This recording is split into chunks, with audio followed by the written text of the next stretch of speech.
Iran war શરૂ થયું છે ત્યારથી અમેરિકામાં ગેસ અને ડીઝલના ભાવ કૂદકે ને ભૂસકે વધી રહ્યા છે, પરંતુ પ્રેસિડેન્ટ ટ્રમ્પ એવું જણાવ્યું છે કે થોડા જ દિવસોમાં ગેસનો ભાવ ઘટવાનું શરૂ થઈ જશે, કારણ કે સમગ્ર દુનિયામાં ભારે અફરાતફરી મચાવનારું ઈરાન વોર આગામી 2-3 વીકમાં જ ખતમ થઈ શકે છે.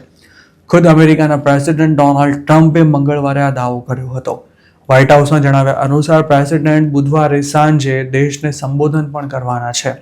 ઓવલ ઓફિસમાં પત્રકારો સાથે વાત કરતા ટ્રમ્પે જણાવ્યું હતું કે અમેરિકા ઈરાનમાંથી જલ્દી નીકળી જશે. જોકે ટ્રમ્પ રાષ્ટ્રજોગ સંબોધનમાં શું કહેવાના છે તેની હજુ સુધી કોઈ સ્પષ્ટતા નથી થઈ શકી. ગેસના ભાવ વધવાની સાથે અમેરિકામાં મોંઘવારી પણ વધી રહી છે. છેલ્લા 1 મહિનામાં ગેસના ભાવ 35%, જ્યારે ડીઝલના ભાવમાં 40% જેટલો વધારો થયો છે. તેના કારણે ટ્રાન્સપોર્ટેશન કોસ્ટ વધી જતાં ઘણી વસ્તુઓના ભાવ વધવાનું પણ શરૂ થઈ ગયું છે. તાજેતરમાં જ વર્જિનિયાના એક ગુજરાતીએ એક લોકલ ન્યૂઝ ચેનલ સાથે વાત કરતા એવું જણાવ્યું હતું કે ગેસ મોંઘો થતાં લોકોએ ગાડીની ટેન્ક ફૂલ કરાવવાનું ઓછું કરી દીધું છે અને ઘણા કસ્ટમર્સ તો હવે 1 દિવસ ચાલે તેટલો જ ગેસ પુરાવી રહ્યા છે, જેના કારણે ગેસ સ્ટેશનના બિઝનેસીસ પણ ડાઉન થઈ ગયા છે. ઈરાન વોરને કારણે અમેરિકામાં ગેસની નેશનલ એવરેજ પ્રાઇસ $4 ક્રોસ કરી જતાં પબ્લિકમાં હવે રોષ વધી રહ્યો છે. વળી આ વર્ષે જ મિડ-ટર્મ ઇલેક્શન થવાનું હોવાથી ટ્રમ્પ 1 હદથી વધુ લોકોને નારાજ કરી શકવાનો રિસ્ક લઈ શકે તેમ નથી. આ ઉપરાંત ઈરાને હોર્મુઝની ખાડી બંધ કરી દેતા દુનિયાના બીજા પણ અનેક દેશોમાં એનર્જી ક્રાઇસિસ જેવી સ્થિતિ ઊભી થઈ છે અને ફ્યુઅલના ભાવ ભડકે બળી રહ્યા છે. સાથે જ દુનિયાભરના સ્ટોક માર્કેટ્સમાં પણ ભારે ધોવાણ થયું છે અને કોર્પોરેટ્સની આવક જાવકની ગણતરીઓ પણ ખોરવાઈ જતા સમગ્ર દુનિયામાં અનિશ્ચિતતાનો માહોલ છે. અમેરિકાને પણ ઈરાન દ્વારા કરાયેલા હુમલામાં ભારે નુકસાન ભોગવવું પડ્યું છે અને તેની સાથે સાથે ગલ્ફ કન્ટ્રીઝને પણ વોરને લીધે $200 બિલિયન જેટલું નુકસાન થવાનો અંદાજ છે. આ જ કારણોસર ટ્રમ્પ પર ઈરાન વોર સમાપ્ત કરવાનું ભારે પ્રેશર છે. ઈરાન પર વધુને વધુ ભીષણ હુમલા કરી રહેલા ટ્રમ્પે છેલ્લા 10 દિવસથી એવું કહેવાનું પણ શરૂ કર્યું છે કે ઈરાન સાથે વાતચીત ચાલુ છે. પાકિસ્તાને પણ આ મામલે વચ્ચે કૂદી પડતા પોતે અમેરિકા અને ઈરાન વચ્ચે મધ્યસ્થી કરશે તેવા દાવા કર્યા હતા, પણ ઈરાને પાકિસ્તાનના આ દાવાને ખોટા ગણાવ્યા હતા. તેમજ અમેરિકા સાથે કોઈ વાતચીત ચાલી રહી હોવાનો પણ ઇનકાર કરતા પોતાની શરતો પર જ યુદ્ધ પૂરું થશે તેવી પણ જાહેરાત કરી હતી. હજુ ગયા અઠવાડિયે જ ટ્રમ્પે ઈરાનમાં મિલિટરી ઉતારવાની ધમકી આપી હતી, પણ હવે પોતાના સૂર બદલતા અમેરિકાના પ્રેસિડેન્ટ આ વોરનો અંત નજીકમાં હોવાના સંકેત આપી રહ્યા છે.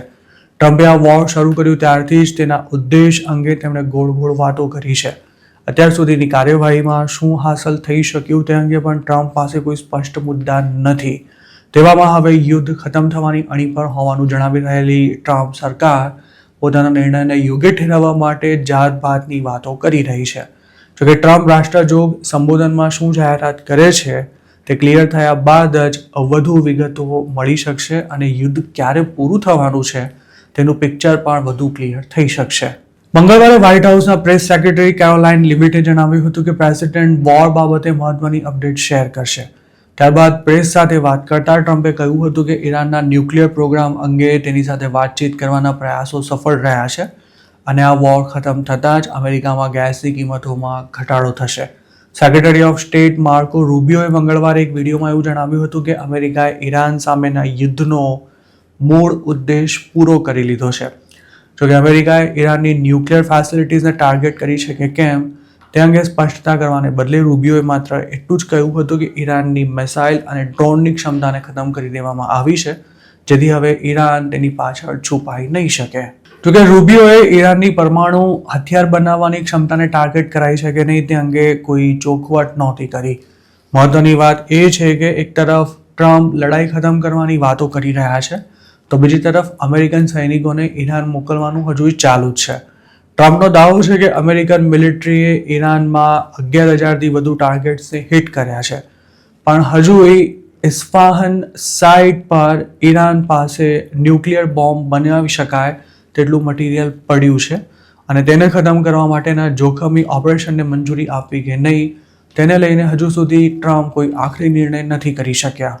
આમ તો ટ્રમ્પે ઈરાનની પેટ્રોલિયમ નિકાસો માટે ખૂબ જ મહત્વના ગણાતા ખર્ગ આઇલેન્ડમાં પણ ભારે બોમ્બમારો કરવાનો વિચાર રજૂ કર્યો હતો.